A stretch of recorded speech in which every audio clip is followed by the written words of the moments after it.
नमस्कार. आज आपण कवळ्या फणसाची भाजी करणार आहोत. त्यासाठी अ, हा अख्खा फणस घेतला आणि फणस कापायच्या आधी आहे ना, त्या सुरीला तेल लावून घ्यायचंय. थोडंसं हातालाही लावायचंय.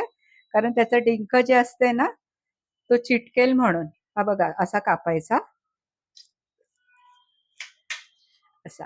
आणि हा अशा गोल गोल चकत्या करायच्या आणि मग त्याचं वरचं चारखंड हा बघा असा हा आहे ना गोल गोल चकत्या करून असा हा काढून घ्यायचा आणि हे आतलं जे आहे ना ते आपल्याला काढायचं, पण उकडल्यावरती काढलं तरी चालेल.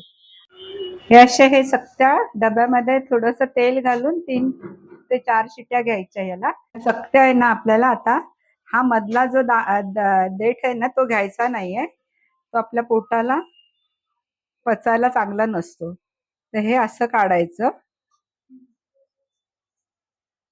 आणि हा देठ आहे ना तो टाकून द्यायचा आणि मग नंतर आहे ना हा असा कुस्करायचा हाताने.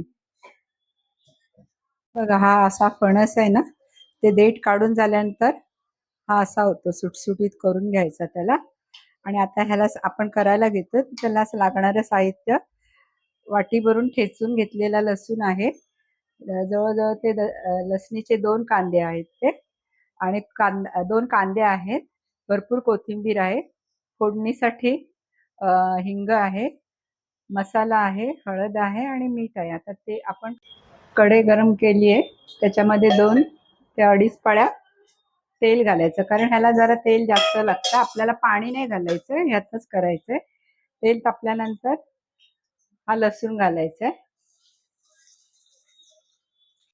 लसणीवरतीच हिंग घालायचे. लसूण असा गुलाबी होत आला की त्यावरती कांदे घालायचे. कांदे छान परतून घ्यायचे गुलाबी रंगावरती. असं झालेलं आपण त्याच्यावरती हळद घालूया. हळद छान मिक्स करूया आणि त्याच्यावर मीठ घालायचंय. त्याच्यावरतीच मसाला घालायचा आहे 2 चमचे.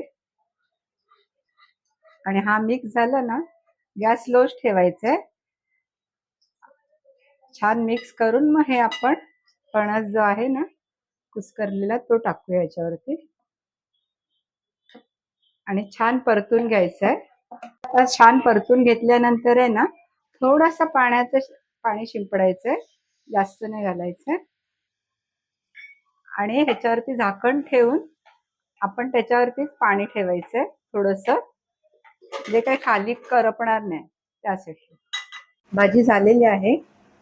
भरपूर चिरून ठेवलेली आहे ना कोथिंबीर, ती घालायची. अशी कवळ्या फणसाची भाजी आपली तयार आहे. आवडल्यास लाईक, शेअर, सबस्क्राईब करायला विसरू नका.